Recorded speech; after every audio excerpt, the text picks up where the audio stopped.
If you're having an academic need, maybe go to your academic advisor if you trust them, and they can definitely point you in the right direction so that you're getting resources so that you can get your problem solved. If you can't find an academic advisor or that person to help you with your need, I tell the students that I deal with in African American programs and services just to come to me. You mostly have to find somebody that you trust so that they can give you the resources that will help you. So for instance, if you're having a financial need, go directly to the source. Go to financial aid. At NKU, we're a family, so you can definitely find a staff member. The students here are great. If you stop and you ask a staff or student member, they are going to definitely point you in the right direction. Never be afraid to use your voice to get the things that you need answered. That's one of my #1 pieces of advice that I tell my students. You have to use your voice, because if you don't use your voice, you're not going to get the things that you need here. We as a university actually have an entire staff of people whose responsibility and passion is to help students be successful here. So I think it's ridiculous not to use those people. We were brought in for a reason. I think that students oftentimes try and take things on to themselves.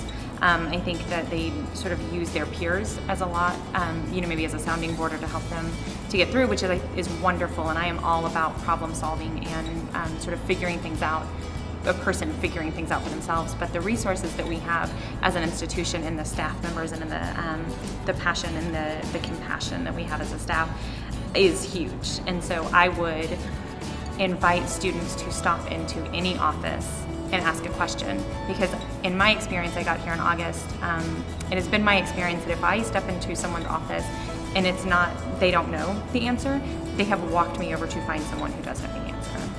I came in my freshman year, I wasn't as, I guess you could say, intelligent, but I am at the same time. I came in and I thought C's were cool.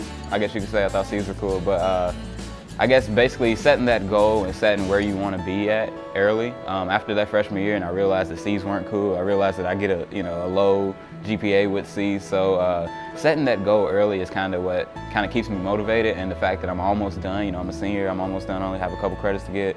It kind of keeps me motivated to keep going and keep pushing through. But really, just that freshman year really hit me hard. Like, all right, man, you really got to step it up, get A's, get B's, Yeah, I think it's really important that students get connected here on campus early. And I think you've got to first understand where your classes are and where you are academically at the university. And so take a couple of weeks to get connected that way, and then start connecting with our office. Don't wait until you're a senior. I can't tell you the number of seniors that pop by that say, oh yeah, by the way, I think I'm supposed to stop here. And if you do that, we can still help you, but it's not nearly as helpful as if you've been working with us for 3 or 4 years. Before the experiences that a student brings to college, those are then things that they might struggle with later. So for our office and the Center for Student Inclusiveness, specifically, we do a lot with diversity and with identities and things like that. And so there are things that a student might experience that they've never experienced before, and the ways that combines with academic stressors or looking for internships or trying to just get through a really difficult class that you thought was going to be your major until you hated it, right? There's a lot of those things that happen, and so you're not alone. There are plenty of people here who would like to just listen and then offer support.